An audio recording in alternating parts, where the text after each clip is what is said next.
श्री राम जय जय राम। श्री राम जय जय राम। श्री राम जय जय राम। नमो व्रातपतये नमो गणपतये नमः प्रमथपतये नमस्ते स्तुलम्बोदराय एकदन्ताय विघ्नविनाशिने शिवसुताय श्रीवरदमूर्तये नमः।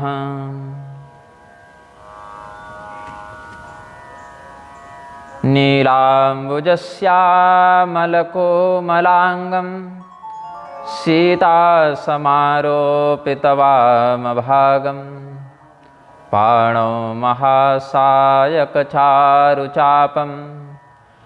नमामि रामं रघुवंशनाथम्। मन्दारमालाकुलितालकायै कपालमालाङ्कितशेखराय दिव्याम्बरायै च दिगम्बराय नमः शिवायै च नमः शिवाय। करारविन्देन पदारविन्दं मुखारविन्दे विनिवेशयन्तं वटस्य पत्रस्य पुटे शयानं बालं मुकुन्दं मनसा स्मरामि।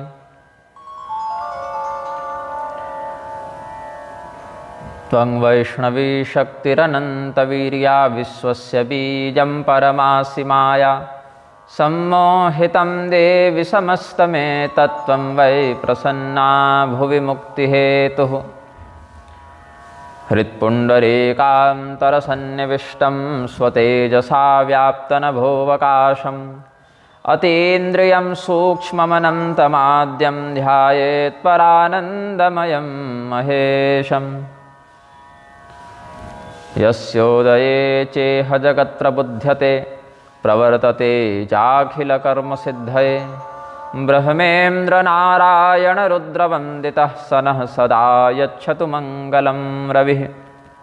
नारायणं नमस्कृत्य नरं चैव नरोत्तमं देवीं सरस्वतीं व्यासं ततो जयमुदीरयेत्।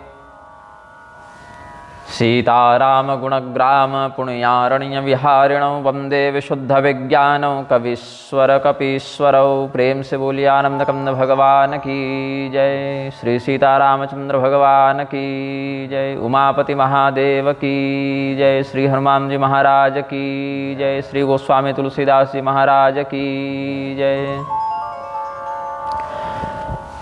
आखर मधुर मनोहर दोवु बरन बिलोचन जन जिय सोवु। सुमिरत सुलभ सुखद सब काहू लोक लाहू पर लोक निबाहू। भगवान श्री राम जी के नाम का महात्म्य वर्णित करते हुए गोस्वामी जी कहते हैं, ये दोनों अक्षर रा और म, ये जो दोनों अक्षर हैं ये वर्णों के नेत्र हैं। जितने भी वर्ण हैं, जितने भी स्वर व्यंजन इत्यादि शब्द हैं, अक्षर हैं, उन अक्षरों के ये नेत्र हैं, अर्थात इनके माध्यम से उन वर्णों का तात्पर्य प्रकाशित होता है। समस्त वर्णों का प्रयोग करके भी जिस ब्रह्म को नहीं देखा जा सकता, केवल रा और म इनके संयोग से उस ब्रह्म का दर्शन होता है। और जब भक्तजन इसका मधुर भाव से हृदयस्थ स्थिति में चिंतन करते हैं, इन वर्णों में अवगाहन करते हैं, तो लौकिक और पारलौकिक दोनों प्रकार के लाभ से उनको आनंद का अनुभव होता है। ये जो दोनों नाम हैं, दोनों वर्ण हैं जिनसे राम नाम निर्मित हुआ है, इनको तुलसीदास जी कहते हैं कि ये नाम यद्यपि राम जी का है, लेकिन रा अक्षर से राम जी का और म से लक्ष्मण जी का हमें अनुभव होता है। तो श्री राम जी और श्री लक्ष्मण जी दोनों ही जितने हमारे प्रिय हैं, उतना ही प्रिय यह राम नाम है। कहत सुनत सुमिरत सुठि नीके, कहने में भी अच्छा लगता है, सुनने में भी अच्छा लगता है और स्मरण करने में भी अच्छा लगता है। और जिस प्रकार से राम और लक्ष्मण हमारे प्रिय हैं, वैसे ही ये नाम भी हमारा प्रिय है, ऐसा गोस्वामी जी कहते हैं। अब इनका संबंध कैसा है? बरनत बरन प्रीति बिलगाती ब्रह्म जीव सम सहज संघाति। अगर इनका हम अलग अलग वर्णन करें तो प्रेम के रस में विखंडन उत्पन्न होता है। प्रेम रस को ये अलग अलग वर्णन करने में खंडित हो रहा है ऐसा अनुभव होता है, लेकिन एक साथ वर्णन करने पर इसका वास्तविक तत्व समझ में आता है। जैसे अविद्या के कारण जो अशुद्ध बुद्धि है वो ब्रह्म और जीव को अलग अलग देखती है। अन्नपूर्णोपनिषद में वेदांतियों का इसे प्राथमिक भ्रम बताया गया है। तो ब्रह्म और जीव के समान ये जो भेद रा और म में दिखता है वो कल्पित भेद है। तत्वतः ये एक ही ब्रह्म का वाचक है। जैसे ब्रह्म जीव इव सहज संघाति, द्वा सुपर्णा सयुजा सखाया समानम वृक्षम परिशस्व जाते तयोरन्यः पिप्पलं स्वाद्वत्य नस्रन्योभिचाकशीति। ये श्रुति का वचन गोस्वामी जी स्मरण करते हैं। एक वृक्ष में दो पक्षी हैं, दोनों के मध्य आपस में परस्पर प्रेम है, सौहार्द है। ये पक्षी एक ही समान दिखते हैं, एक ही समान सुंदर पंखों से सुसज्जित हैं, लेकिन भेद क्या है? इन दोनों में से एक जो है वो उस वृक्ष में उत्पन्न होने वाले कटु और तिक्त फलों का आस्वादन करके बारंबार दुखी और सुखी होता है, और दूसरा जो पक्षी है वो उस वृक्ष के किसी भी फल का आस्वादन नहीं करता, अपितु मात्र दृष्टा भाव से देखता रहता है। कालांतर में स्वचिंतन करते करते जब उस पक्षी को इसका रहस्य समझ में आया तो जो सुख और दुख में फंसा हुआ पक्षी है वह देखता है कि यह जो वास्तविक रूप है हमारा वो तो दृष्टा का है। भोक्ता के रूप में हम भले कर्ताभिमान से भोक्ताभिमान से युक्त होकर सुखी और दुखी हो रहे हैं, लेकिन वास्तविक रूप जो हमारा है वो तो दृष्टा का है, साक्षी का है, और वह मूल परमात्मा रूप में विलीन हो जाता है। जो दृष्टा पक्षी है वह परमात्मा भाव में स्थित चेतन है, और उसी का एक कल्पित रूप है जीव जो उपभोक्ता भाव में स्थित है। तो यहाँ पर वही भाव है। गोस्वामी जी का कहने का अर्थ यही है कि जैसे एक ही चेतन भोक्ता भाव और साक्षी भाव से दो प्रकार का प्रतिभासित होता है, वैसे ही एक ही ब्रह्म तत्व रा और म इन अलग अलग अक्षरों से व्याप्त होता है, प्रकाशित होता है, लेकिन देखने में इनका तत्व जो है अलग होने के बाद भी तत्व दृष्टि से विचार करें तो एक ही है। अथवा कहें तो नर नारायण सरिस सुभ्राता जगपालक विशेष जन त्राता भगति सुते अकल करन विभूषण जगहित हेतु विमल विधुभूषण। भक्ति देवी का जो सुंदर कलेवर है, भक्ति रूपी देवी के कानों में अलंकार के समान सुशोभित ये दोनों कर्णफूल हैं, रा और म, ये दोनों अक्षर। धर्म देव की पत्नी मूर्ति के गर्भ से उत्पन्न नर और नारायण के समान ये दोनों सुंदर भाई हैं। अपने भक्तों के कष्टों का निवारण करके संसार का पालन करने में इनकी विशेष दक्षता है।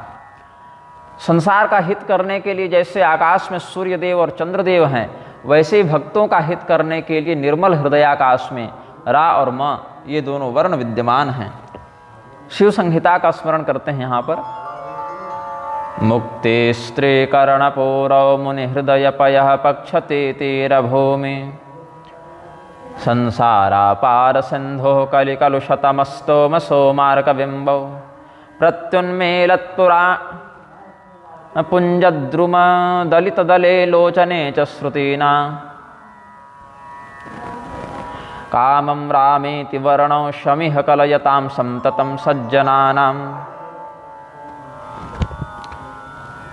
जो मुक्ति है, एक गोस्वामी जी ने तो भक्ति का प्रयोग किया है, लेकिन भक्ति के माध्यम से ही मुक्ति की प्राप्ति होती है, इसीलिए मुक्ति का भी यहाँ प्रकरण वसात परिणाम रूप में अध्याहार करेंगे। तो मुक्ति स्त्री के कर्ण में मंगल हो विराजित, ये दोनों कर्णफूल के समान अलंकृत हैं। मुनियों का जो हृदय है, भक्ति रूपी नदी सरिता निर्मल जल को धारण करके जब वहाँ बहती है, तो ये दोनों अक्षर जो हैं रा और म, ये उसके दोनों किनारे हैं। कलयुग के पाप का जो अंधकार है उसका शमन करने के लिए ये दोनों सोमार्क बिंबौ, चंद्रमा और सूर्य के बिंब के समान हैं। विमल विधुभूषण, जो गोस्वामी जी कहते हैं, संसार के लक्षण को आचार्यों ने सागर के समान बताया है। सागर जैसे गहरा है, दुस्तर है, अगाध है, भयंकर है, उसी प्रकार से यह संसार भी है सागर के समान। भव सागर, संसार समुद्र ये सब कहते हैं। तो संसार रूपी समुद्र से पार जाने में कलयुग जो है वो बाधा उत्पन्न करता है, अंधकार उत्पन्न करके भटका देता है। तो उस अंधकार को दूर करने के लिए, दिवा रात्रि के अंधकार को दूर करने के लिए जैसे सूर्य और चंद्रमा हैं, वैसे ये दोनों अक्षर हैं। पुण्य रूपी अमृत वृक्ष के ये दोनों दल हैं। उन्मीलत पुण्य पुंज द्रुम दलित दले लोचने च श्रुतीनां कामं रामेति वर्णौ शमिह कलयतां संततं सज्जनानां।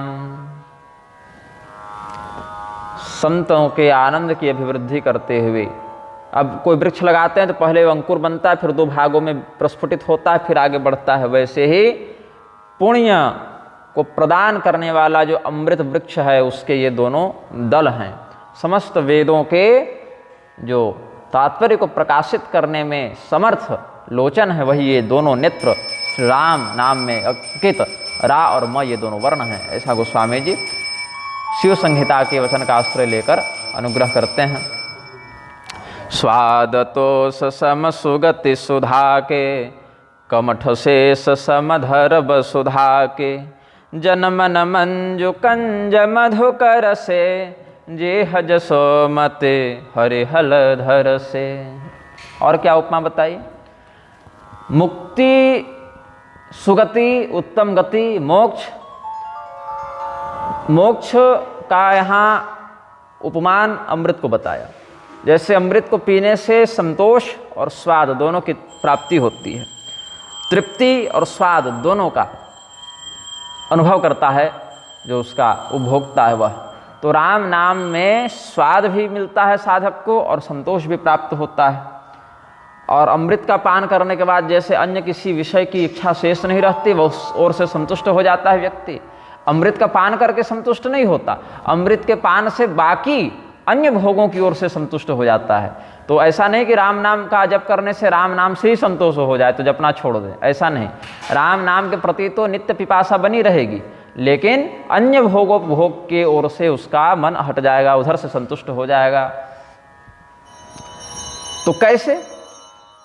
यहाँ पर जैसे कूर्म भगवान धरामंडल को धारण करते हैं, जैसे शेष भगवान धरामंडल को धारण करते हैं, वैसे ही शेष और कमठ, शेष लक्ष्मण जी हो गए और कूर्म नारायण भगवान राम जी हो गए। उसी प्रकार से पृथ्वी के जीवनीय तत्व को धारण करने वाले ये दोनों रा और म ये दोनों अक्षर हैं, दोनों वर्ण हैं। और मनुष्य का जो निर्मल हृदय है उसी में ये दोनों कूर्म और शेष विराजते हैं, रा और म इन दोनों वर्णों के माध्यम से। और जिह्वा के माध्यम से जब इनका उच्चारण होता है, भक्तों के मन में जो सुंदर भक्ति रूपी कमल प्रस्फुटित होता है, वहाँ पर सुंदर सुंदर भंवरे आकर गुंजार करते हैं। वे भंवरे कौन हैं? बोले रा और म, यही दोनों वर्ण वहाँ पर भंवरे के रूप में गुंजार करते हैं। और जब जिह्वा से उनका उच्चारण होता है तो ऐसा लगता है कि हमारी जीभ जो है वो यशोदा मैया है। और जो राम नाम में दोनों अक्षर हैं वो एक बलराम जी हैं और एक कृष्ण भगवान हैं। ऐसा अनुभव गोस्वामी जी करते हैं। जैमिनी मुनि का मत है कि राम नाम परम स्वादु भेद ज्ञारसनाचया तन्नाम रसनेत्याहुर्मुनयस्तत्वदर्शिनः। जिह्वा जो है उसको रसना क्यों कहते हैं? क्योंकि रस के गुण को ग्रहण करने में, रस तन्मात्रा के अनुभव में इसकी दक्षता है। अब रस तो बहुत विषयों में जिह्वा प्रकट करती रहती है। कुछ लोगों को दाल चावल में रस मिलता है, कुछ को अमृत में मिलता है, कुछ को फल में, कुछ को खीर में, कुछ को मदिरा में। अन्य प्रजाति वालों को अपने अपने भोगोपभोग के अनुसार जिह्वा के द्वारा अनुभूत होने वाले रस का ज्ञान होता है, संज्ञान होता है। लेकिन वास्तव में रसना जो इसका नाम है वो तब समझ में आता है जो सर्वोत्तम रस का यह आस्वादन करे। और सर्वोत्तम रस क्या है, परम स्वादिष्ट क्या है? बोले राम नाम। इसीलिए अब आजकल की पीढ़ी में तो ये परंपरा कम हो गई है, लेकिन पहले भी रामानंद संप्रदाय में लोग जाते थे तो मठों में पूछा जाता था कि संतों का आहार क्या है। तो राम नाम बताते थे, राम नाम संतों का आहार है ऐसा बताते थे। मतलब परम स्वादिष्ट तत्व जो है वो राम नाम है। तो जैमिनी मुनि कहते हैं कि राम नाम परम स्वादु भेद ज्ञा रसनाचया। और संसार का जो पतनकारी रस है और राम नाम का जो तारक रस है उसमें भेद जो जिह्वा जान जावे वही जिह्वा मुनियों के द्वारा तत्वदर्शी विद्वानों के द्वारा रसना इस संज्ञा से युक्त बताई गई है। इस प्रकार से जिस जिह्वा से राम नाम का आस्वादन नहीं किया गया उस जिह्वा का रसना होना निरर्थक है। एक छत्रु एक मुकुट मणि सब बरन पर जो तुलसी रघुवर नाम के बरन विराजत दो। एक अक्षर जो है वो छत्र है और एक जो है वो मुकुट में विराजित होने वाली मणि है। इसको कैसे समझें? तो रा और म इनका समानांतर प्रयोग भी इन्हीं के समान प्रभाव को व्यक्त करते हुए रेफ और अनुस्वार के रूप में होता है। और वही अनुस्वार किसी किसी विशेष प्रयोजन से चंद्रबिंदु इत्यादि का भी रूप धारण कर लेता है। तो जैसे किरीट हो और किरीट के ऊपर मणि लगी हुई हो या वर्ण के ऊपर अनुस्वार लगा हुआ हो तो मुकुट मणि हो गया। तो म अनुस्वार के रूप में भी प्रयुक्त होता है। मनुस्वार इत्यादि सूत्र में अनुस्वार और म में प्रयोगात्मक अभेद बताया गया है। तो अनुस्वार के रूप में वो मणि बिंदु जो है वो मणि जो है वो वर्णों के ऊपर विराजती है। और रेफ के रूप में पर्वत जब कहेंगे तो जो व के ऊपर रेफ है वो तो छत्र के समान प्रतीत होगा। तो जैसे राजा के ऊपर छत्र रहता है उसके मुकुट में मणि रहती है उसी प्रकार से भगवान का जो राम नाम है तुलसीदास कहते हैं कि भगवान का जो राम नाम है उसमें रेफ के समान छत्र बना हुआ है और सभी वर्णों के ऊपर लगता है और म जो है वो बिंदु बना हुआ है तो मणि के रूप में सभी वर्णों के ऊपर लगता है। और महारामायण का यह सिद्धांत गोस्वामी जी ने अधिग्रहण किया है। निर्वर्णम राम नामेदम केवलम च स्वराधिकम सर्वेषां मुकुटम छत्रम मकारो रेफ व्यंजनम। जो हमने अभी भाव कहा उसी भाव को यहाँ कहते हैं।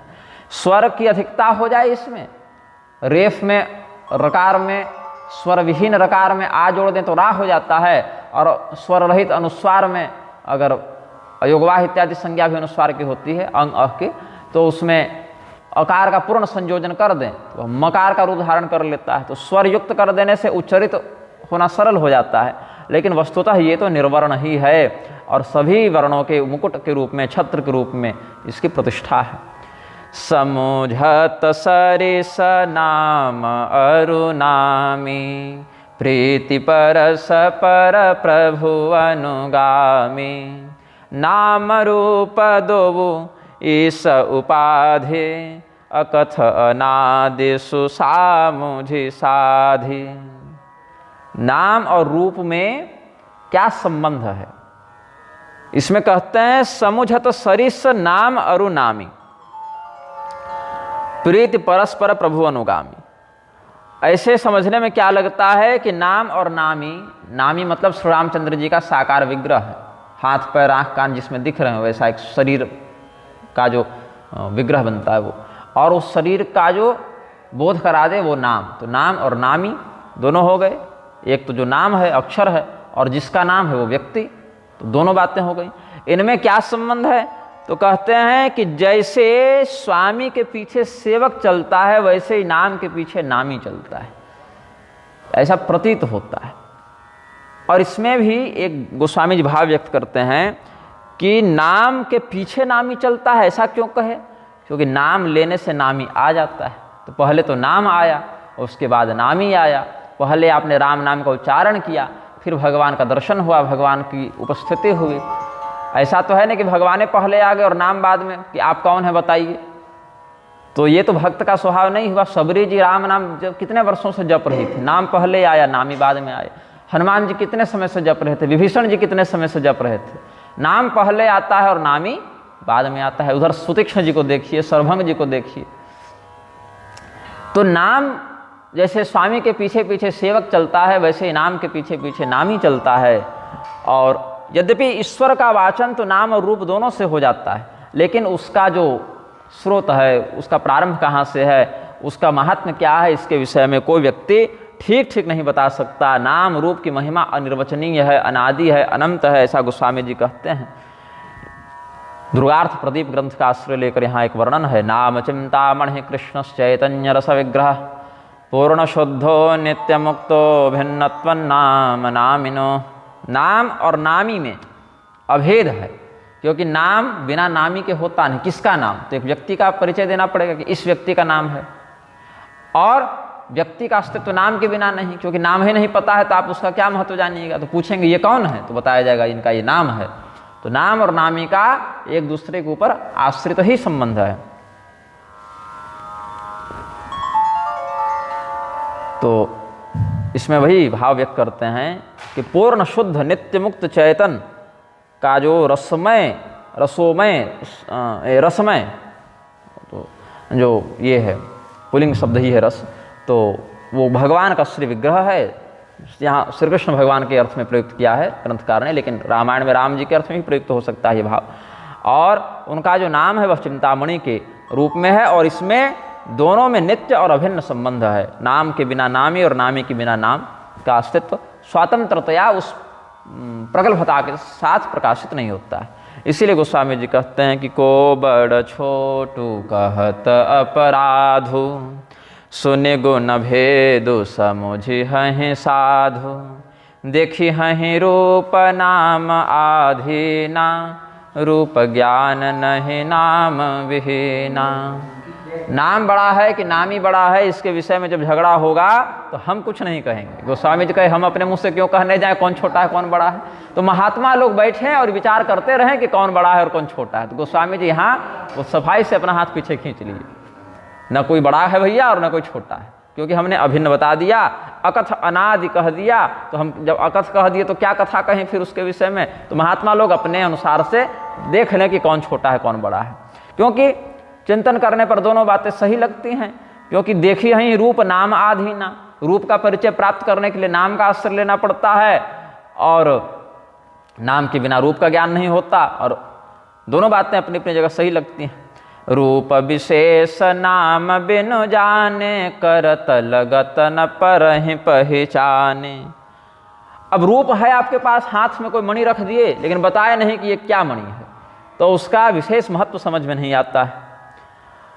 और जब एक बार उसका महत्व नाम और रूप का समझ आ गया तो रूप न भी दिखे, केवल नाम सुनने को आ जाए तो वो कल्पना मन कर लेता है। जैसे सफ़ेद सफ़ेद तरल है, पता ही नहीं है कि दूध है कि चूना पानी है कि फिनाइल है कि क्या है, तो बताया गया कि ये दुग्ध है। तो एक बार समझ लिए इसका नाम है, रूप है, गुण है, फिर दूध सामने न भी हो और उसका नाम केवल सुने तो उसकी एक छवि मस्तिष्क में कल्पित हो जाती है। सुमिरिय नाम रूप बिनु देखें आवत हृदय स्नेह अभिषेखें।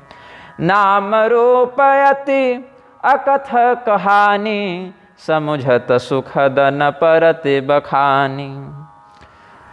कोई भी विशेष रूप यदि नाम के बिना हाथ पर रख भी दिया जाए कोई आकृति, तो उसमें उतना प्रेम नहीं होता जितना उसका विशेष परिचय नाम इत्यादि से प्राप्त होने के बाद प्रेम का उद्भव होता है, प्रेम का विकास होता है। और नाम के ही कारण परमात्मा का विशेष अनुभव साधक कर पाते हैं। शिष्य जब गुरु से पूछता है कि किसका भजन करूं, क्या जप करूं, क्या मंत्र है, तो उसको रूप सीधे सीधे बताने से समझ में नहीं आएगा, क्योंकि कभी देखा नहीं है। तब उसको नाम का ही आश्रय लेकर बताना पड़ता है। इसीलिए भगवान नाम में यहाँ विशेष करके राम नाम को सभी वर्णों का मुकुटमणि बताया। महारामायण का एक और भाव है, यन्नाम संसर्गवशाद्य वर्णौ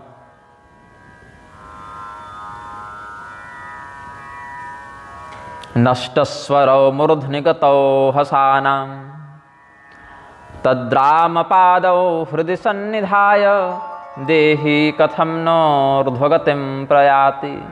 राम नाम में जो र और म है, जो रेफ और अनुस्वार के रूप में सभी वर्णों के ऊपर रहता है, स्वर से विहीन होने के बाद भी, रेफ और अनुस्वार में तो स्वर उस समय लगा नहीं है, उनकी पूर्णता नहीं है, लेकिन स्वर विहीन अवस्था में भी भगवान का नाम है। इसी प्रभाव से वह जब सभी वर्णों के ऊपर जाकर बैठ जाता है, तो जो भगवान के चरणों का आश्रय लेंगे और भगवान के चरणों को अपने हृदय में स्थापित करेंगे, ऐसे लोग ऊर्ध्वगति को क्यों प्राप्त नहीं होंगे। ऐसा महारामायण का भाव व्यक्त किया है आचार्यों ने। तो भगवान का जो नाम है वो क्या है, पुल है, एक मध्यस्थ है। जैसे आप कहीं जावें और उस क्षेत्र में कोई व्यक्ति ऐसी भाषा बोले जो आप समझ ना सकें, तो क्या करते हैं, एक मध्यस्थ को चुनते हैं जो दोनों के मध्य संवाद का पुल बनाता है। अब आप चले जावें दक्षिण भारत में कहीं कोई कन्नड़ बोलने वाला हो, तेलुगु बोलने वाला हो, तमिल बोलने वाला हो, या उधर के कोई व्यक्ति चले जाएं आसाम इत्यादि बंगाली आसामी क्षेत्र में, तो ऐसे व्यक्ति को पकड़ेंगे जो दोनों भाषा जानता हो, तो हम क्या बोल रहे हैं और वो क्या बोल रहा है इसका सार बता देगा। तो वैसे ही है जो राम नाम है वो निर्गुण ब्रह्म और सगुण ब्रह्म के मध्य का दुभाषिया है, पुल है। सगुण ब्रह्म का अनुभव करना निर्गुण की अपेक्षा थोड़ा सरल है। ऐसे परमात्मा तो हर रूप में दुर्बोध्य ही हैं, लेकिन तुलना करें तो निर्गुण निराकार की तुलना में सगुण साकार की अनुभूति थोड़ी सरल है। लेकिन वो भी अभिव्यक्ति कैसे होती है, कैसे पता चलता है, उस नाम के ही माध्यम से पता चलता है कि कौन सा रूप है, कौन सी लीला इस रूप के माध्यम से की गई है। सीतापति क्यों कहते हैं भगवान को, एक नाम है सीतापति क्यों कहते हैं, तब पता चलता है। पूरी कथा का चिंतन करता है व्यक्ति कि जनक नाम के एक राजा हुए, उनकी पुत्री सीता जी थी, उन्होंने स्वयंवर आयोजित किया, वहाँ धनुष यज्ञ हुआ, वहाँ दशरथ जी के पुत्र के रूप में जो भगवान प्रकट हुए थे वो वहाँ जाकर धनुष भंग करते हैं, पूरी बात समझ में आ जाती है। जैसे आप उस समय त्रिशिरारी बोले तो त्रिशिरारी स्मरण करते ही नाम से कैसे पता चल गया। खरदूषण त्रिशिरा में त्रिशिरा नाम का एक राक्षस था, रावण का विशेष यूथपति था, उसको भगवान मारे हैं, तो वो घटना पंचवटी वाले स्मरण आ जाती है। दामोदर एक नाम है भगवान का, तो दामोदर नाम से क्या स्मरण हो जाता है कि भगवान कृष्ण जब मटकी फोड़ के भागे थे, उनकी माता जी उनको उखल में बांध दी थी, तब दामोदर नाम पड़ा है भगवान का। तो ये सब अलग अलग नामों से अलग अलग उपाख्यानों का तत्व तुरंत मस्तिष्क में बैठ जाता है। मुरारी एक नाम है, तो मुरारी कैसे नाम पड़ा, जब भगवान प्रागज्योतिषपुर में नरकासुर को मारने गए हैं, तब प्रागज्योतिषपुर का जब भेदन किया है शंख से, चक्र से, गदा से, तो मूर नाम का मुरह पंचशिरा जलात, वो जो 5 मस्तक वाला मूर नाम का राक्षस था वो उठता है, फिर भगवान उसका मस्तक काटते हैं, तो मुरारी नाम पड़ा भगवान का। ये सब अलग अलग नामों के अलग अलग उपाख्यान हैं। वैसे श्री रामचंद्र जी का भी अलग अलग स्मरण करते हैं साधक, अलग अलग लीलाओं के माध्यम से। तो यहाँ पर गोस्वामी जी कहते हैं कि नाम रूप गति अकथ कहानी समुझत सुखदन परति बखानी अगुण सगुण बिच नाम सुसाखी उभय प्रबोधक चतुर दुभाखी। उभय प्रबोधक, जिसके स्मरण से, जिसके आश्रय से निर्गुण का भी बोध हो जाए और सगुण का भी बोध हो जाए, निराकार का भी विषय स्पष्ट हो जाए और साकार का भी स्पष्ट हो जाए और ठीक ठीक समझ में आ जाए, ऐसा ये चतुर्दुभाषिया है। दोनों अगोचर तत्वों का वर्णन ऐसा मधुर भाव से करता है कि विषय समझ में आ जाता है। इसीलिए पतित पावन स्तोत्र के अंतर्गत एक राम नाम महात्म्य वर्णित है, जिसका आश्रय लेकर गोस्वामी जी ने ये दोहा लिखी है। अंतर्बहिः प्रकाशस्य यदिच्छा हृदि वर्तते रसना देहले मध्य धर राम मणिद्युतिम। यदि तुम्हारे हृदय में यह इच्छा है कि हमारा अंदर से भी चेतन प्रकाशित हो जावे और बाहर भी उजाला हो जावे, तो राम नाम रूपी मणि को जीव रूपी चौखट पर रख दो। तो चौखट पर जो दीपक जलता है उसका कुछ प्रकाश बाहर भी होता है, कुछ अंदर भी होता है। तो अंदर जो है स्थित है वह भी लाभान्वित हो और बाहर भी लाभान्वित हो। तो अंतर्बहिः प्रकाशस्य यदिच्छा हृदि वर्तते रसना देहले मध्य धर राम मणिद्युतिम। इसी बात को गोस्वामी जी कहते हैं, राम नाम मणिदीप धरु जीह दे हरिद्वार तुलसी भीतर बाहर हूँ जो चाहसी उजियार। हमें स्मरण आता है बचपन में सायंकाल को माता जी दीपक इत्यादि दिखाती थी, तो जब देहली पर कोई दीपक रखती थी तो यही वाला पढ़ के रखती थी। हम पूछते थे एक मंत्र है क्या दीपक रखने का, बोले दीपक जलाने का मंत्र नहीं है, लेकिन कम से कम राम नाम स्मरण करने का तो मंत्र है। वो भाव आ जाता है कि राम नाम का उच्चारण करोगे तो हृदय के अंदर भी और बाहर भी आलोक होगा उसका। तो याज्ञवल्क्य मुनि अपना मत प्रस्तुत करते हैं कि कैसे अंदर और बाहर, बाहर जो संसार प्रकट है, अंतर जो हृदयेश्वर जो नतिष्ठति परमात्मा स्थित हैं, दोनों का संपर्क राम नाम जो जिह्वाग्र में स्थित राम नाम है उससे कैसे हो जाता है। तो परमात्मानम अव्यक्तम प्रधान पुरुषेश्वरम अनायासे न प्राप्नोति कृते तन्नाम कीर्तने। याज्ञवल्क्य मुनि कहते हैं परमात्मा अव्यक्त है, उसका स्वरूप व्यक्त नहीं है। केनोपनिषद के मत से हमने बताया था, वाणी के द्वारा, मन के द्वारा और जिह्वा रसना के द्वारा, कान के द्वारा, आँख के द्वारा उस परमात्मा को नहीं पकड़ा जा सकता, नहीं अनुभव किया जा सकता, क्योंकि परमात्मा की ही शक्ति से इन इंद्रियों में तद्वत कार्य की क्षमता आई है और उसी के सामर्थ्य से ये सब क्षमतावान हुए हैं, सामर्थ्यवान हुए हैं। तो जैसे कोई अपने माता पिता के जन्म को नहीं देख पाता, वैसे ये लोग भी परमात्मा के तत्वतः स्वरूप को पकड़ नहीं सकते हैं, नहीं समझ सकते हैं। तो फिर भी वो अव्यक्त पुरुष, प्रधान पुरुष, पुरुष भी कई प्रकार के हैं। यहाँ नर और स्त्री, स्त्री पुरुष वाला पुरुष नहीं है, शरीर में स्थित चेतन की पुरुष संज्ञा है। तो अविद्या के गहन अंधकार में डूबा हुआ क्षर पुरुष, कहीं कहीं जड़ प्रधान प्रकृति को भी क्षर पुरुष की संज्ञा शास्त्र वर्णित करते हैं, और कहीं कहीं चेतन की त्रिविधावस्था, एक जो परम जड़ता से युक्त चेतन है, जो चेतना पशु पक्षी इत्यादि में होती है, उनको कुछ पता ही नहीं उत्थान और पतन क्या है। फिर हम जैसे लोग जो मध्यम स्तर के जड़ हैं, पता तो है कैसे बंधे हैं और कैसे छूटना है, लेकिन अभी तक छूटे नहीं हैं, अभी फंसे ही हुए हैं। और एक निष्कल निर्मल चेतन जो मोक्ष को प्राप्त कर गया, या जो तत्वमस्यादि वाच्यों से अपने तत्व को समझकर, अपने स्वरूप को समझकर ब्रह्म रूप में स्थित है, विशुद्ध निर्मल निष्कल चेतन है। तो क्षर पुरुष, अक्षर पुरुष और पुरुषोत्तम, यस्माक्षरमतीतो अक्षरादपि चोत्तम, अक्षरादपि चोत्तम हतो हि लोके वेदे च प्रथितः पुरुषोत्तम, 15वां अध्याय गीता। तो उसी प्रकार से परमात्मानम अव्यक्तम प्रधान पुरुषेश्वरम, ईश्वर संज्ञ जो प्रधान पुरुष है, क्लेश कर्म विपाका शैर अपरामृष्ट पुरुष विशेष ईश्वर। क्लेश, जो 5 क्लेश हमने बताए थे, अविद्या, अस्मिता, राग, द्वेष और अभिनिवेश, ये 5 क्लेश बताए थे। और कर्म विपाक, पाप पुण्य, पाप पुण्य मिश्रित, पाप पुण्य रहित, फिर इनमें भी क्रियमाण कर्म, संचित कर्म, फिर उसका उपभोग करने के समय प्रारब्ध, और सकाम और निष्काम, ऐसे नवविध कर्मों के विपाक से, संग्रह से जो अतीत और परे है, जिसको ये सब प्रभावित नहीं करते, जो क्लेश से स्वभावतः मुक्त है, उस तत्व को ईश्वर कहते हैं। तो ऐसे जो प्रधान पुरुष हैं, अव्यक्त पुरुष हैं, ईश्वर हैं, वो भी व्यक्ति के चित्त में आ जाते हैं, उनका भी तत्व समझ में आ जाता है। कैसे? कृते तन्नाम कीर्तने, जब उनके नाम का कीर्तन होता है तब धीरे धीरे उनका मर्म समझ में आने लग जाता है।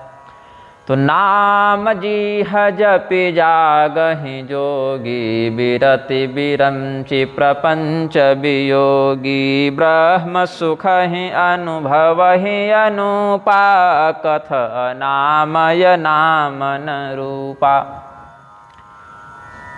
जब जिह्वा में नाम का वास हो जाता है और योगियों के द्वारा उसका निरंतर जप होने लगता है। अब इस संसार में ब्रह्मा जी ने जब जगत बनाया तो विविध प्रकार के इंद्रियों को भी बनाया, 10 इंद्रियां बनाई, उनके पंचभूतात्मक प्रारूप में जो स्थित तन्मात्राएं हैं उनसे उनका संबंध जोड़ दिया।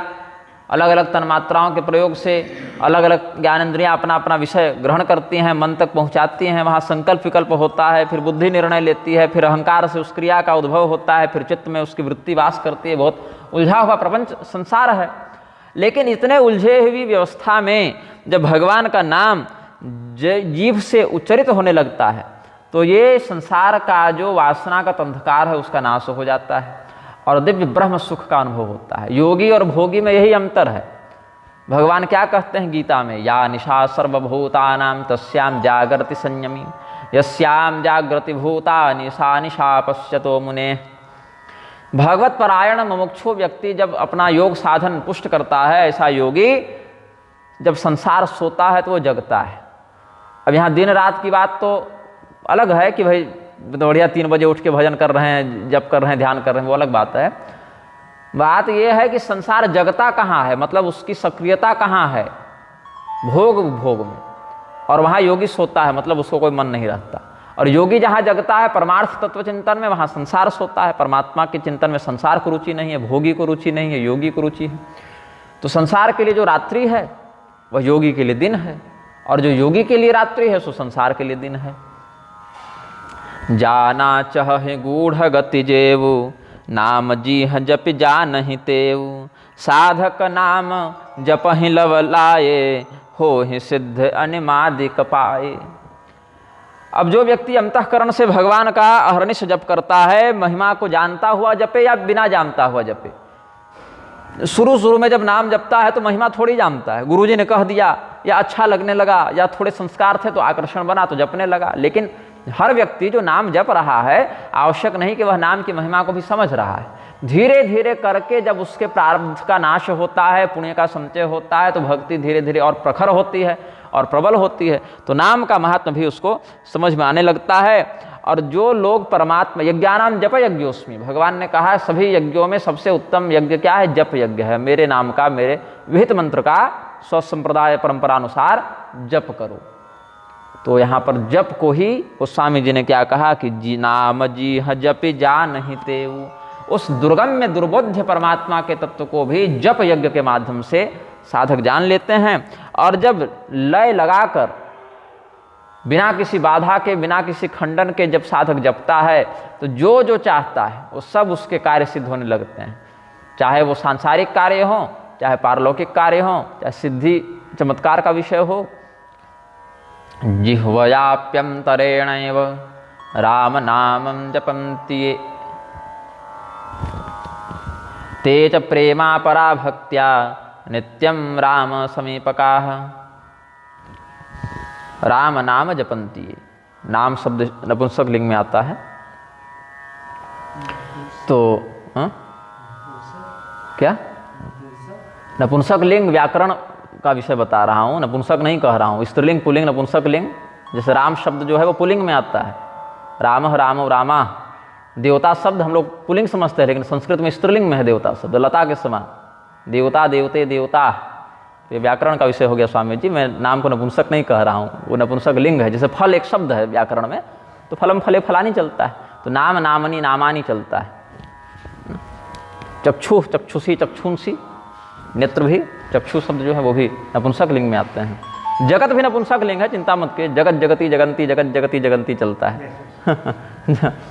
तो इसीलिए गुस्सा मत कीजिएगा, व्याकरण की दृष्टि से कह रहा हूँ। यहाँ राम नामम लिखा हुआ है ना, तो नामम शब्द पर थोड़ा मेरा चिंतन चला गया कि नाम नामनी नामानी। कर्म शब्द भी नपुंसक लिखे, कर्म कर्मणि कर्माणि, है ना, फिर कर्मणा कर्मभ्याम कर्म भी ऐसे चलता है, कभी इस पर बाद में चर्चा करेंगे। तो ते च प्रेमा परा भक्त्या नित्यम राम समीपकाः, जो व्यक्ति जिह्वा का प्रयोग करके अंतःकरण में स्थित राम नाम का नित्य जप करते हैं, वो सब परम भक्ति से भगवान के निकट हो जाते हैं। उनके प्रेम के कारण, उनकी परम भक्ति के कारण वह राम तत्व उनके लिए निकट हो जाता है। और जो जो अपने हृदय में, ये महारामायण का भाव है, और जो जो हृदय में कामना होती है, ऐसे तो निष्काम हो तो अति उत्तम है, लेकिन हर व्यक्ति निष्काम होता नहीं है, क्योंकि भगवान का भजन, भगवान का यजन भी त्रिविध प्रकार से होता है। अकामः सर्वकामो वा मोक्ष काम उदारधि तीव्रेण भक्ति योगेन यजेत पुरुषम परम। उस परम पुरुष का आराधन त्रिविध प्रकार से होता है। श्रीमद् भागवत के वचन से बता रहा हूँ, अकामः, कुछ मत मांगो, ये सर्वोत्तम स्थिति है। कुछ भी मत मांगो, मोक्ष भी जो नहीं मांगता है वो सर्वोत्तम साधक है, उसका भजन बड़ा पवित्र है। फिर उससे कुछ कम स्थिति में कौन है? जो बाकी तो कुछ नहीं मांगते लेकिन केवल मोक्ष मांग लेते हैं। तो मोक्ष मांगना भी एक प्रकार का मांगना ही हुआ, तो इसीलिए उसको थोड़ा सा नीचे रखते हैं। तो मोक्ष काम, और सबसे नीचे कौन है? हम लोग सब उसमें, कम से कम हम तो हैं ही, आप लोग का पता नहीं। उसमें सर्व काम है कि जो है सब भगवान से मांगो। तो सर्वकाम स्थिति में भी आराधन होता है, मोक्ष काम स्थिति में भी होता है, और अकाम स्थिति में भी होता है। तो समयानुसार हम लोगों का भी जो भजन चलता है सो कुछ सर्वकाम भाव से चलता है और कुछ मोक्ष काम भाव से चलता है, और कभी कभी भगवत कृपा हो गई तो अकाम भाव का भी स्पर्श हो जाता है।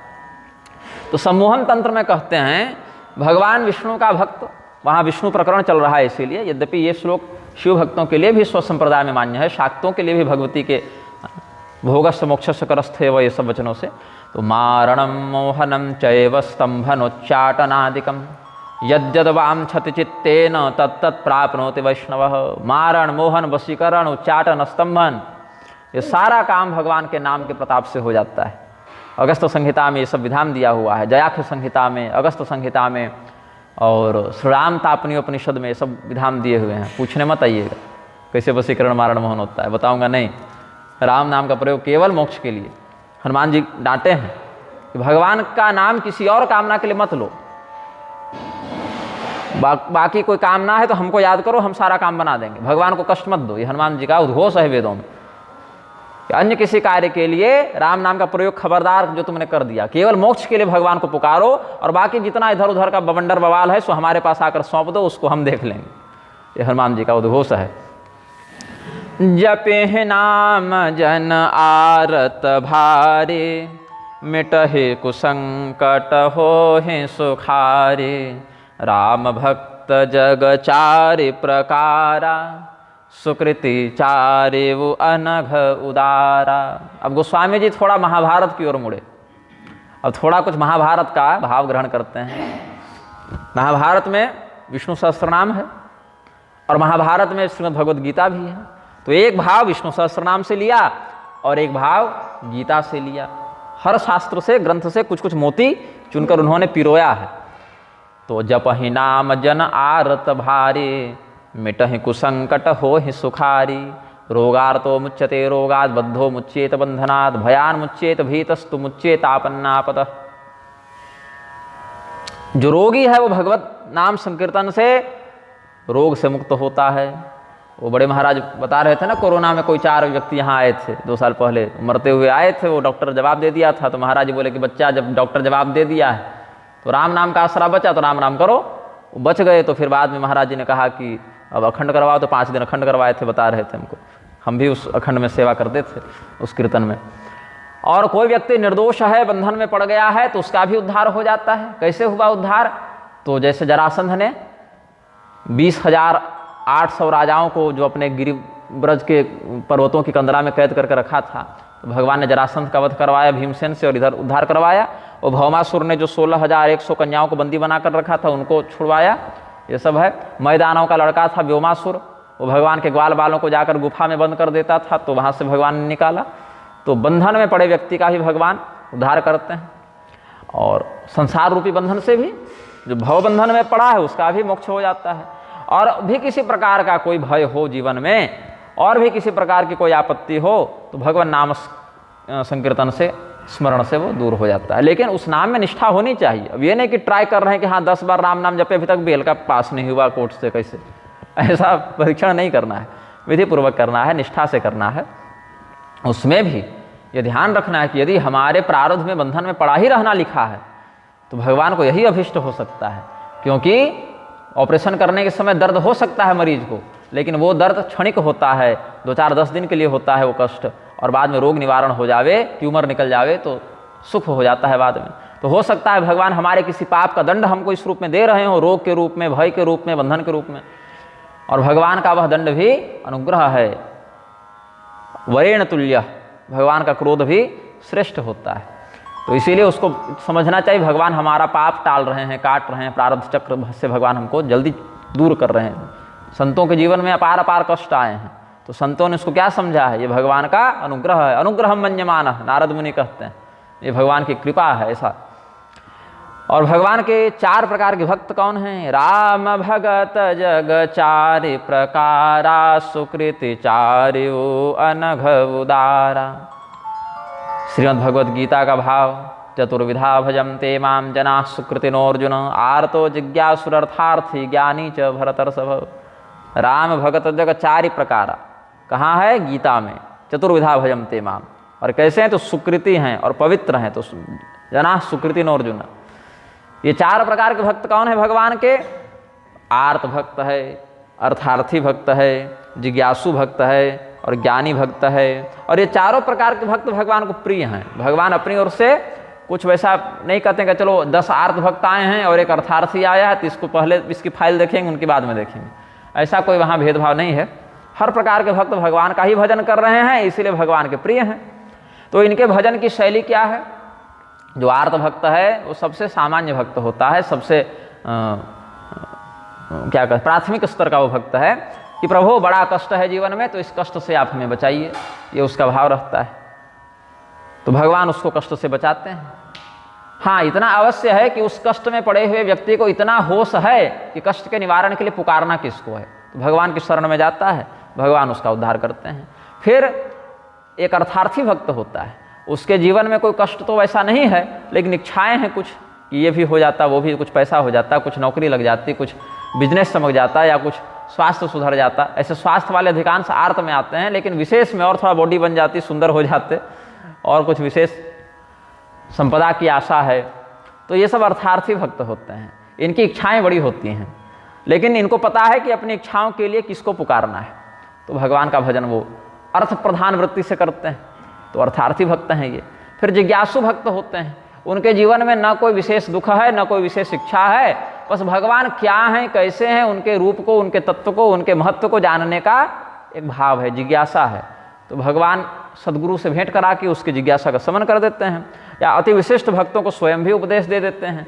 जैसे हंसावतार में देवर्षि नारद आदि को या सनत कुमार आदि को उपदेश किया, नर नारायण अवतार में भी देवताओं को उपदेश किया, ऋषियों को उपदेश किया, श्री कृष्णावतार में अर्जुन को उपदेश किया, श्री रामावतार में हनुमान जी को उपदेश किया, बहुत प्रकरण से उपदेश किया है भगवान ने। तो ये सब जिज्ञासु भक्त की श्रेणी में आ गए। और ज्ञानी भक्त क्या है? जिसकी समस्त इच्छाएं समाप्त हो गई, जिसके समस्त कष्ट समाप्त हो गए, जिसके मन की समस्त चिंता, शंका, जिज्ञासा समाप्त हो गई, भगवत तत्व को विशेषतया, संपूर्णतया वह जान गया, तो भगवद रूप हो गया, वो ज्ञानी हो गया। तेषां ज्ञानी नित्ययुक्त एक भक्तिर्विशिष्यते प्रियो हि ज्ञानोत्यर्थ महं सच मम प्रियः। उनमें से ज्ञानी क्या है? आजकल एक बवंडर चला है कि ज्ञानियों का तिरस्कार करके भक्ति को अधिक बताओ, एक नया फैशन चला है। ऐसा नहीं है, जो सर्वोत्तम ज्ञानी होता है वही भक्त होता है, क्योंकि वो जानता है कि हमको किसकी भक्ति करनी है, उसको पता है कि वह तत्व क्या है, इसीलिए कभी उधर उसका मन भटकेगा नहीं, वहाँ से उसका मन भागेगा नहीं। तो भक्ति जिसकी कभी नहीं टूटे, जिसका योग भगवान से कभी खंडित नहीं हो, जो नित्य युक्त भक्त है, जो हमेशा युक्त है, जुड़ा हुआ है, वही ज्ञानी होता है। तो तेषाम ज्ञानी नित्य युक्त अनन्य भक्त ही ज्ञानी हो सकता है। तो ज्ञान मार्ग और भक्ति मार्ग अलग नहीं है परिणाम की दृष्टि से, प्रस्थान की दृष्टि से अलग प्रतीत हो सकते हैं, लेकिन चार प्रकार के भक्तों में ही तो भगवान ने ज्ञानी को भी गिना है ना। राम भगत जगचारी प्रकार, क्या कहे? ज्ञानी की गणना किसमें हुई? भक्तों में ही हुई, और ज्ञानी को सबसे ऊपर का भक्त कहा भगवान ने। तो इसीलिए आजकल क्या फैशन चला कि हम तो भैया भक्त हैं और भक्ति में कुछ नियम धर्म मत मानो, केवल भजन करो और जो मन सो खाओ, जैसे मन वैसे रहो। तो ये भक्ति नहीं, ये उत्पात है। तो ज्ञानी कैसा है? एक भक्ति उसकी होती है, अखंड निर्वैर निर्विकार भक्ति उसकी होती है, और भगवान के तत्व से उसका ध्यान कभी भटकता नहीं है, इसीलिए वह विशेष प्रिय है भगवान का। चहु चतुर कह नाम अधारा, ज्ञानी प्रभु ही विशेष प्यारा।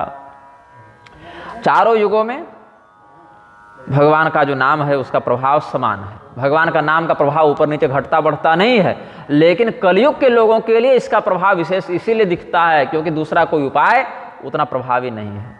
जैसे सूर्य का ताप सालों भर एक ही समान लगभग रहता है, लेकिन ठंड में उनके ताप का आनंद विशेष मिलता है, क्योंकि इधर शीतलता बढ़ जाती है तो उनके ताप का आनंद विशेष मिलता है, उनका लाभ विशेष मिलता है। ऐसे ही चहु युग चहु श्रुति नाम प्रभाव, कलि विशेष नहीं आन उपाऊ। रामेति वर्णद्वयमादरेण सदा स्मरन् मुक्तिमुपैति जन्तु, कलौ युगे कल्मषमानसानां अन्यत्र धर्मे खलु नाधिकारः। रामाभिरामी का वचन यहाँ वर्णित करते हैं। रा और म, इन दोनों अक्षरों का जो व्यक्ति नित्य जप करता है वह जंतु, वह जीव मुक्ति को प्राप्त हो जाता है, क्योंकि कलयुग में जिनका चित्त कलयुग के कलमश से, कलयुग के पाप से आक्रांत हो गया है, विकृत हो गया है, उनका अन्य किसी यज्ञ तपस्या ध्यान इत्यादि में तो अधिकार ही नहीं है, तो केवल नाम का आश्रय लेकर वो लोग भगवान को प्राप्त कर जाते हैं। कलि विशेष नहीं आन उपाऊ। और उसमें भी जिनको मोक्ष की भी कामना नहीं है, मोक्ष की भी जो इच्छा नहीं करते, उतना भी जिनके मन में काम नहीं बचा, ऐसे ऋषि मुनि भी अपने हृदय में नाम का कुंड बना, अमृत का कुंड बना के, और उसी अमृत कुंड में मछली बन के हमेशा वास करते हैं। नाम से उनको अलग कर दिया जाए तो जैसे पानी से दूर जाकर मछली मर जाती है, वैसे नाम अमृत कुंड से अलग किए जाने पर इनका साधक हृदय जो मीन रूप से वहाँ विहार करता है वह भी कष्ट पाने लगता है, क्षण भर के लिए भी वहाँ से अलग नहीं होना चाहते। आत्मा रामश्च मुनयो निर्ग्रंथाप्युरुक्रमे कुर्वन्त्य है तो किम भक्ति मिथ्यम भूत गुणो हरि ही। श्रीमद्भागवत में वर्णन करते हैं, सकल कामना ही नजे राम भगति रसलीन, नाम सुप्रेम पियो सहृद तिन्हु किए मन मीन। अब श्वेतकेतु रामायण का आश्रय लेकर गोस्वामी जी एक वचन कहते हैं कि ब्रह्म के दो प्रकार से प्रधान रूप बताए गए हैं, एक सगुण और एक निर्गुण। एक में गुण का जो व्यवहार है वो स्पष्ट दिखता है और एक में वो नहीं दिखता है। यद्यपि सगुण में भी भगवान गुण में बंधे नहीं हैं, वहां गुण की विशेष अभिव्यक्ति करते हैं, इतना ही तात्पर्य है। सगुण ब्रह्म भी ऐसा नहीं है कि तमोगुण से और रजोगुण से बंध गया है, अपितु वहां पर उसके व्यवहार में, उसके लक्षण में गुण का एक प्राधान्य दिखता है, इतनी बात है। वहां भी वो बंधते नहीं हैं और निर्गुण में वो भी नहीं दिखता है। अगुण सगुण दुई ब्रह्म स्वरूपा, अकथ अगाध अनादि अनुपा, मोरे मत बड़ नाम दुहते, किए जेहि जुग निज बस निज बूते। निर्गुण और सगुण दो प्रकार से ब्रह्म का व्याख्यान किया जाता है और उसमें जो सगुण ब्रह्म है वही नरलीला करने यहाँ पर आते हैं। निर्गुण ब्रह्म भी सीधे सीधे यहाँ नहीं आते, वो भी सगुणावस्था के ही माध्यम से यहाँ नर रूप में अभिव्यक्त होते हैं। श्वेतकेतु रामायण का वचन है, तस्यैव द्विविधं प्रोक्तम मूर्तम चामूर्तमेव च, अमूर्तस्याश्रयं मूर्तम परम ब्रह्म नराकृति। और गोस्वामी जी से पूछा गया कि सगुण बड़ा कि निर्गुण बड़ा, बोले कि दोनों से बड़ा नाम, क्योंकि नाम से ही दोनों का अधिग्रहण होता है, पता चलता है। सगुण ऐसा बोलेंगे तब तो एक लक्षण पता चलेगा, निर्गुण ऐसा बोलेंगे तब तो उसका एक नाम हुआ ना। तो हमको तो लगता है कि ये दोनों रूप की अपेक्षा नाम की यहाँ विशेषता है। और उसमें भी चूंकि श्री राम तत्व का व्याख्यान कर रहे हैं तो राम नाम ही सगुण ब्रह्म और निर्गुण ब्रह्म दोनों को जोड़कर भक्त के सामने अनुभूत कराता है। इसीलिए हम तो सगुण और निर्गुण दोनों से विलक्षण राम नाम को समझते हैं। अब इसमें गोस्वामी जी थोड़ा उपनिषदों की ओर बढ़ते हैं।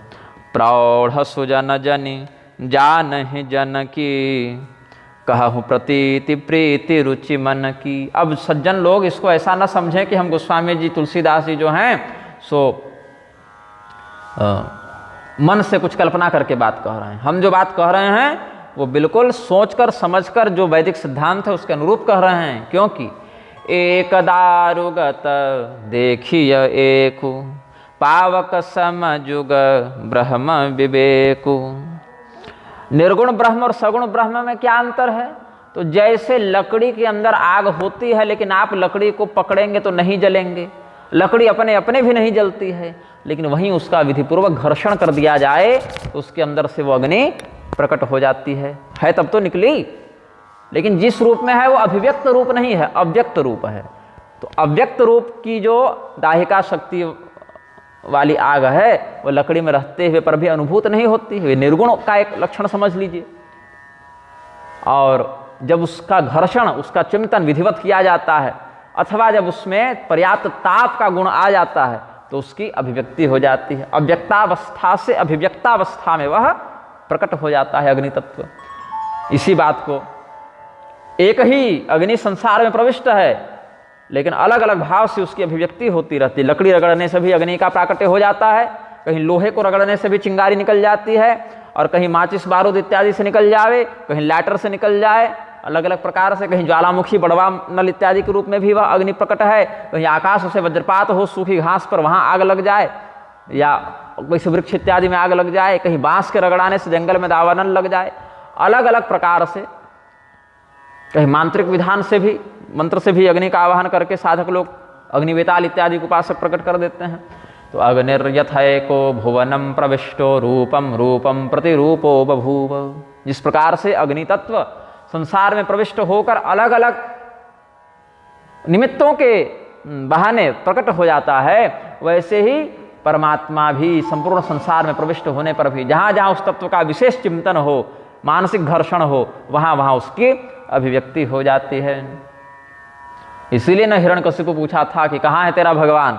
खंभे की ओर देखता है, बता इसमें है क्या? वासव यदि स सर्वत्र अकस्मात स्तंभे न दृश्यते, ऐसा संभवतः उसने कहा है कि अगर सब जगह है तो इस खंभे में क्यों नहीं दिखता है। तो प्रहलाद जी के वचन को सत्यम विधातुम निज भृत्य भाषितम, अपने सेवक अपने भक्त प्रहलाद के वचन को सिद्ध करने के लिए भगवान ने खंभा फाड़ कर नृसिंह रूप धारण किया है। ऐसे आने को कहीं से आ सकते थे, सीधे भी प्रकट हो सकते थे, खंभा ही फाड़ कर क्यों आवे। तो सत्यम विधातुम निज भृत्य भाषितम, अपने सेवक के वचन को सत्य सिद्ध करने के लिए कि हाँ खंभे में भी हैं, वहाँ से भगवान प्रकट होते हैं। तो एकस्तथा सर्वभूतांतरात्मा रूपम रूपम प्रतिरूपो बहिश्च, अंदर बाहर परमात्मा हैं लेकिन अभिव्यक्त क्यों नहीं होते, क्योंकि पर्याप्त चिंतन उनका वहाँ बना नहीं है, तो वह अव्यक्त ही रह जाते हैं। उभय अगम जुग सुगम नाम ते, कहु नाम बड़ ब्रह्म राम ते, व्यापक एक ब्रह्म अविनाशी, सतचेतन घन आनंद राशि। क्या कहते हैं गोस्वामी जी, दोनों अगम हैं, अर्थात दोनों का वर्णन करना संभव नहीं है, दोनों का चिंतन करना संभव नहीं है। सगुण का भी यहाँ दुरूह होना बताए हैं गोस्वामी जी, लेकिन नाम अगर आ जावे पकड़ में, नाम का आश्रय लिया जाए तो इनको पहचानना सरल हो जाता है। जैसे आप किसी व्यक्ति से यात्रा में मिले, हजारों लोग मिले, और एक साल के बाद कहें कि उस व्यक्ति से जहाँ जो आपके ट्रेन के बगल वाली बर्थ पर बैठा था जरा उससे बात कीजिए, तो कर पाएंगे क्या? नहीं। ये लेकिन अगर उसका नाम पता हो, उसका धाम पता हो, तो संपर्क कर सकते हैं कि हाँ इस नाम वाला व्यक्ति इस जगह पर मिलेगा। ऐसे ही वह निर्गुण ब्रह्म और सगुण ब्रह्म भी दुर्गम है, लेकिन उसका जब नाम ज्ञात होता है, नाम रूप धाम इत्यादि का बोध होता है, तो वह सुगम हो जाता है। किसके प्रकार से, किस प्रभाव से? तो नामते, नाम के कारण। इसीलिए मैं कहता हूँ कि नाम तो राम ब्रह्म से भी बड़ा ही है। गोस्वामी जी कहते हैं कहे वो नाम बड़ ब्रह्म राम ते। और वह जो एक अखंड निर्विकार एकमेवाद्वितीयम वाला भाव जिस ब्रह्म का है, अविनाशी ब्रह्म का है, जो सत्य स्वरूपी है, जड़ नहीं अपितु चेतन स्वरूपी है, व्यापक है, आनंद स्वरूपी है, वह ब्रह्म जब हृदय में विद्यमान है फिर भी क्यों जीव दुखी है? क्योंकि उसका पता नहीं जानता। जैसे आप बीमार हैं और घर में दवाई रखी है लेकिन पता ही नहीं है कि दवा कहाँ रखी है, भूल गए हैं तो बीमार हैं। अथवा पता भी है दवाई है लेकिन उसको खाने की विधि क्या है या किस रोग की ये दवा है ये नहीं पता है। टेबलेट तो ले लिए लेकिन पता ही नहीं कि कैसे खाना है, अवलेह ले लिए पता ही नहीं किस रोग में कितना लेना है, विधि का बोध नहीं है। तो ऐसे ही संसार में तो भगवान की कथा पुराण नाम भी है, लेकिन इस संसार में जितने म्लेच्छ घूम रहे हैं क्या वो भगवान की कथा का आश्रय ले रहे हैं? क्योंकि पता ही नहीं है कि समस्या क्या है, समाधान क्या है और उसका सेवन कैसे करना है। तो जैसे भगवान के हृदय में विद्यमान होने पर भी उनके विषय में अनभिज्ञ व्यक्ति दुखी रहता है, और वहीं से जो नाम का आश्रय लेता है वह व्यक्ति स्वचिंतन के बल से उस परमात्मा की अनुभूति करके सुखी हो जाता है। तो इसमें किसका महात्म्य पता चला? नाम का महात्म्य पता चला, क्योंकि परमात्मा तो तब भी थे लेकिन नाम का बोध नहीं था और नाम से संयुक्त विधि का बोध नहीं था, इसीलिए उपस्थित परमात्मा का भी अपेक्षित अनुभव हम नहीं कर पा रहे थे। अस प्रभु हृदय अछत अविकारे, सकल जीव जग दीन दुखारी। नाम निरूपण नाम जतन ते, सो प्रगटत जिमे मोल रतन ते। रास्ते पर कोई पत्थर पड़ा हो, उसी के मध्य एक रत्न भी रखा हो लेकिन तराशा हुआ नहीं है, तो सामान्य पत्थर समझकर लोग निकल जाएंगे। लेकिन अगर कोई कुशल जौहरी जानता है कि इसमें तो कोई बात है, तब उसको विधिपूर्वक तराशता है, चिंतन करता है, घर्षण करता है, वो रत्न प्रकट हो जाता है, बहुमूल्य विषय हाथ में लग गया। ऐसे ही हृदयस्थ परमात्मा भी बिना तराशे हुए भाव में अनुभूत नहीं होते। चिंतन मनन से, निधिध्यासन से वो अपना बाहर का आवरण हटता है तो ब्रह्म रत्न प्रकट हो जाता है। निर्गुणते ही भात बड़ नाम प्रभाव अपार, कहूँ नाम बड़ राम ते निज विचार अनुसार। इसीलिए हे रामचंद्र जी, आपके नाम का प्रभाव तो आपके निर्गुण स्वरूप से हमको ज़्यादा बढ़िया लगता है, ज़्यादा बड़ा लगता है। इसीलिए हम अपने मति के अनुसार, अपने विचार के अनुसार यह कहते हैं कि आपसे तो बड़ा आपका नाम है। ये गोस्वामी जी ने भाव व्यक्त किया है, और ये भाव भी कोई अपने मन से कल्पना करके नहीं, ये भाव तो गुरु वशिष्ठ का भी है, जो कहते हैं राम तत्तोधिकम नाम इति में निश्चिता मति, कि हे राम, आपका नाम आपसे भी बड़ा है, ऐसी मेरी निश्चित मति है। क्योंकि त्वयैका तारिता अयोध्या नामना तु भुवनत्रयम्, आपने तो केवल अयोध्या का उद्धार किया, लेकिन नाम तो जो पहले हुए, अभी हुए, बाकी होंगे ना। जैसे भगवान तो सबको साकेत ले गए थे,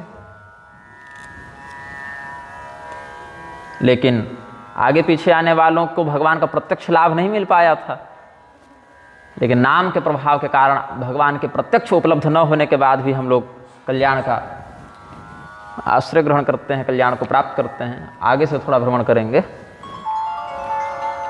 राम तत्तोधिकम नाम इति मे निश्चिता मतिः त्वयैका तारिता अयोध्या नामना तु भुवनत्रयम्। और एक और वचन है शास्त्रों में कि जिसके जिह्वा में भगवान का नाम हरिनाम विराजित हो गया, वह व्यक्ति चाहे अन्य तीर्थादि का सेवन किया चाहे नहीं किया, उसकी कोई हानि नहीं है।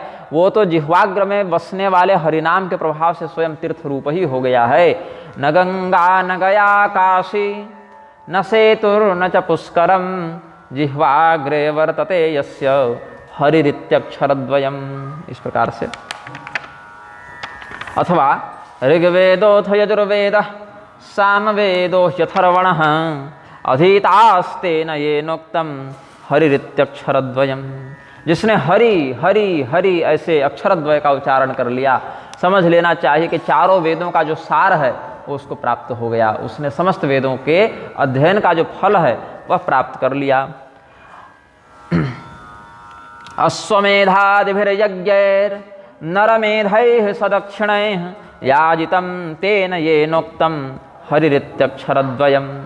विधिपूर्वक अच्छे आचार्यों के मार्गदर्शन में अश्वमेध नरमेध इत्यादि यज्ञों को करने का, पुष्कल दक्षिणाओं को देकर इन यज्ञों को करने का जो दिव्य पुण्य बल है, वह पुण्य बल उसे प्राप्त हो गया जिसने अपने जिह्वा से हरि हरि ऐसे अक्षरद्वय का उच्चारण कर लिया। प्राण प्रयाण पाथेयम संसार व्याधिनाशनम दुख क्लेश परित्राणम हरिरित्यक्षरद्वयम्।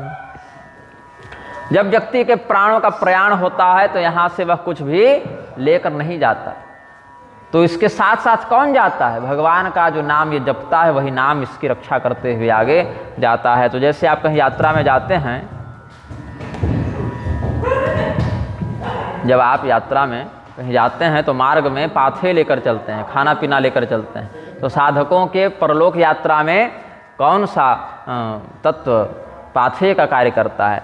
तो बोले संसार रूपी रोग का नाश करने वाला जो श्री राम नाम है या हरि नाम है या भगवान नाम है, वही वहाँ पर पाथे का कार्य करता है। राम भगत हित नर तनुधारी। भगवान ने ये मनुष्य शरीर क्यों धारण किया? भगवान को क्या आवश्यकता थी? तो हम भक्तों के ऊपर, गोस्वामी जी कहते हैं कि भक्तों के ऊपर अनुग्रह करने के लिए ही भगवान ने स्वयं को विविध प्रकार के संकटों से युक्त करते हुए पर भी सज्जनों को सुख प्रदान करने वाला मनुष्य रूप धारण किया है। क्योंकि जब एक रूप को धारण करेंगे तो एक नाम से उनका वाचन होगा, उस नाम रूप का चिंतन करते हुए भक्तों को बड़ा आनंद होगा, बड़ा मंगल होगा। इसीलिए भगवान ने ऐसा किया है। सकृदुच्चरितम येन हरित्यक्षरद्वयम् और बद्ध परिकरस्तेन मोक्षाय गमनम प्रति। जब आप मार्ग में जाते हैं और कोई सहयोगी सहायक मिल जाए तो यात्रा सुगम हो जाती है। वैसे ही जिसने एक बार भी प्रेम से, श्रद्धा से, निर्मल भाव से, निष्कपट भाव से हरि इन दो अक्षरों का या राम इन दो अक्षरों का उच्चारण कर लिया, उसने अपने मोक्ष मार्ग में जाने के लिए बहुत अच्छा और सहयोगी साथी का प्रबंध कर लिया। बिल्कुल कमर कस के वो तैयार। आइए महाराज जी बैठिए। तो नाम सप्रेम जपत अनयासा भक्त हो हि मुद मंगल बासा। अब राम और राम नाम इन दोनों के मध्य गोस्वामी जी कुछ भाव व्यक्त करते हैं। ऐसे तो पहले कह चुके हैं कि नाम रूप में भेद नहीं देखते गोस्वामी जी, लेकिन यहाँ रस की अभिवृद्धि करने के लिए इधर से बालक, हाँ आगे से जाइए। तो भगवान और भगवान के नाम में गोस्वामी जी कुछ साधु सहज भाव व्यक्त करते हैं। राम एक तापसती तारी नाम कोटि खल कुमति सुधारी। ऋषि हित राम सुकेतु सुता की सहित सेन सुत कीन्ह विबाकी।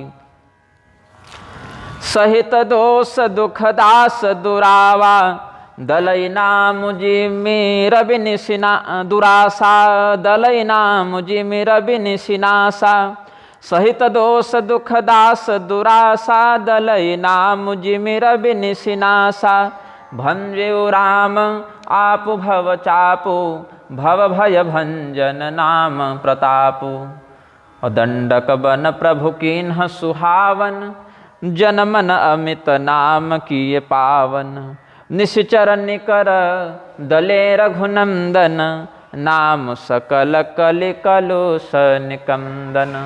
क्या कहते हैं, भगवान श्री रामचंद्र जी ने गौतम ऋषि की पत्नी जो थी अहिल्या जी, केवल उनका उद्धार किया, लेकिन भगवान राम के नाम का आश्रय लेकर कितने कितने दुष्टों की बुद्धि सुधर गई, उनका उद्धार हो गया। ऐसे नाम और रूप में भेद नहीं है, लेकिन एक आनंद की वृद्धि करने के लिए ऐसा विनोद कर रहे हैं गोस्वामी जी, ताकि जो लोग नाम के महात्म्य से वंचित हैं वो भी समझें कि चलो ठीक है, अहिल्या के समान उद्धार करने के लिए भगवान सामने भले न खड़ा हूँ, लेकिन भगवान का नाम है तो नाम के आश्रय से हमारा उद्धार हो जाएगा। और ऋषियों के कल्याण करने के लिए सुकेतु यक्ष की जो पुत्री थी ताटका, जिसको ताड़का भी कहते हैं, कहीं ताटका शब्द आया है कहीं ताड़का शब्द आया है, राक्षसी एक ही थी, उसके पुत्र मारीच की सेना सुबाहु इत्यादि के साथ, मारीच केवल छूट गया था क्योंकि भगवान को आगे उससे सेवा लेनी थी, जहाँ मारीच मर जाता तो आगे की कहानी में गड़बड़ हो जाती, तो इसी के लिए मारीच को बचा कर रखे थे भगवान। तो मारीच कितना वर्ष और उधर रहा, लगभग मारीच इधर 12 वर्ष तो विवाह के बाद घर में रहे, उधर लगभग मान लीजिए कि 25 वर्ष लगभग लमसम 25 वर्ष मारीच और बचा था। तो सुकेतु सुता मतलब ताड़का, सुकेतु यक्ष की पुत्री थी ताड़का। सुकेतु यक्ष निसंतान थे, ब्रह्मदेव की आराधना कर रहे थे, तो ब्रह्मदेव ने कहा क्या चाहते हो, बोले संतान चाहिए। तो उन्होंने कहा कि भाई जाओ तुमको एक पुत्री होगी। तो सुकेतु यक्ष ने कहा कि महाराज पुत्र दे देते, बोले पुत्र ही इतना बवंडर दे रहा है कि पूरा संसार आतंकित हो जाएगा, पुत्र दे देंगे तो कहाँ शरण में लोग जाएंगे, तो पुत्री को ही तुम स्वीकार करो। वही फिर ताड़का बनी थी। तो उसको, उसके पुत्र को और उसके मारीच आदि की सेना को भगवान ने संहार करके ऋषि विश्वामित्र की रक्षा की थी, उनके यज्ञ की रक्षा की थी। लेकिन जितने भी भक्तों के जीवन में अन्य आपदाएं हैं, अन्य संकट हैं, उनका नाश कौन कर रहा है, श्री राम नाम कर रहा है। तो नाम के आश्रय से विश्वामित्र जी का संकट तो राम जी ने दूर किया, लेकिन बाकी भक्तों के संकट को नाम दूर कर रहे हैं। जिस प्रकार से भगवान श्री रामचंद्र जी का पराक्रम दिखा शिव धनुष को तोड़ने में, तो वहाँ तो एक स्थान पर दिखा कि भगवान शिव के धनुष का भंग किए, लेकिन पूरे जगत के बंधन का भंग करने के लिए भगवान का नाम तत्पर हैं, वो बिल्कुल मोर्चे पर डटे हुए हैं। और दंडक वन, दंडक इधर से जाइए, आगे से बढ़िए।